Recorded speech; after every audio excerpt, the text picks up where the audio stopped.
बहुचर्चित नीरज सिंह हत्याकांड मामले में झरिया के पूर्व विधायक संजीव सिंह की अर्जी पर धनबाद एमपी एमएलए कोर्ट ने बड़ा आदेश पारित किया है। विशेष न्यायाधीश दुर्गेश चंद्र अवस्थी की अदालत ने अनुसंधानकर्ता निरंजन तिवारी और अपर लोक अभियोजक सत्येंद्र राय को नोटिस जारी करने का निर्देश दिया। अर्जी में आरोप लगाया गया कि अनुसंधानकर्ता और एपीपी ने मिलकर फर्जी सबूत गढ़े और अदालत को गुमराह किया। दावा किया गया कि आदित्य राज के मोबाइल का झूठा कॉल डिटेल रिकॉर्ड तैयार कर केस डायरी और कोर्ट में दाखिल किया गया है।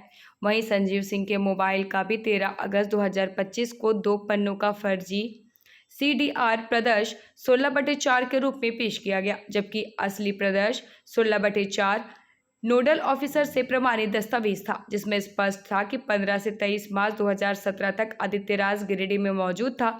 अधिवक्ता मोहम्मद जावेद ने तर्क दिया कि अभियोजन पक्ष का दायित्व निष्पक्ष सहयोग करना है, लेकिन यहां आरोपी को फंसाने की कोशिश की गई। अदालत ने इसे भारतीय न्याय संहिता के धारा 230 और 231 के तहत कार्रवाई योग्य मानते हुए नोटिस जारी किया।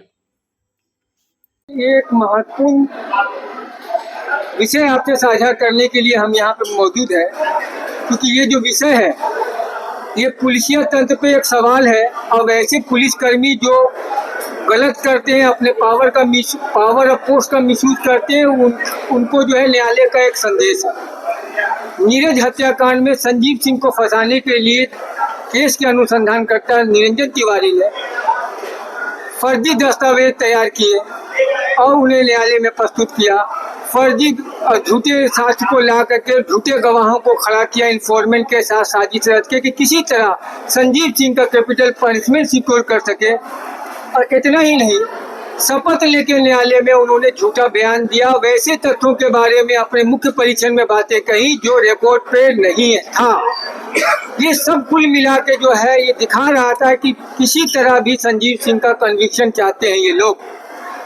आपको ये जान के बहुत आश्चर्य होगा कि लर्नेड एडिशनल पब्लिक प्रोसिक्यूटर जो स्टेट को रिप्रेजेंट करते हैं, उन्होंने भी जो है सूचक के साथ जो है मिल करके संजीव सिंह का एक फर्जी CDR टावर लोकेशन वाला न्यायालय में दिया था बहस के समय, जिसमें हम लोगों ने आपत्ति जताई थी और माननीय न्यायालय का ध्यान आकृष्ट करवाते हुए उसको संज्ञान में लाया था, जिसे माननीय न्यायालय ने बहुत गंभीरता से लिया था।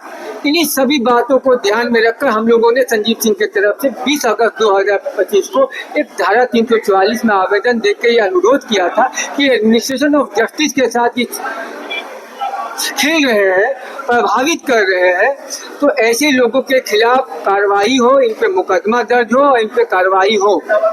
उस मामले पे माननीय न्यायालय ने मामले को अति गंभीर मानते हुए, गंभीरता पूर्वक विचार करते हुए केस के अनुसंधानकर्ता निरंजन तिवारी और एडिशनल पब्लिक प्रोसिक्यूटर को दोनों को नोटिस निर्गत किया है। ये पुलिसकर्मियों के लिए एक संदेश है न्यायालय का कि आप जो कीजिएगा, न्यायालय आप बंद करके आपके बातों पे, आपके कागजातों पे विश्वास नहीं करने जा रही। अब जुडिशियल स्क्रूटनी होगा और ऐसे ऑफिसर जो इस तरह का काम करते हैं वो अब न्यायालय के कानून से बच नहीं सकते। ये संदेश है, ये समाज के लिए गुड साइन।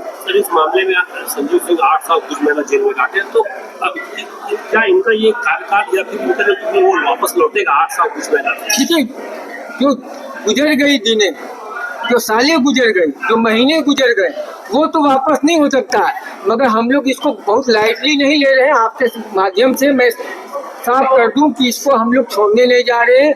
उन दिनों को हम लोग भूलेंगे नहीं जब 8 साल उन्होंने अपने परिवार से, बच्चों से, पत्नी, माँ, बहन, भाई, समर्थकों से दूर होके गुजारा, जो संघर्ष करते रहे अस्पताल के बेड पे अपने जीवन और मृत्यु से, उसको हम लोग भूले नहीं है। एक एक दिन का, एक एक पल का हिसाब होगा, इसको छोड़ा नहीं जाएगा।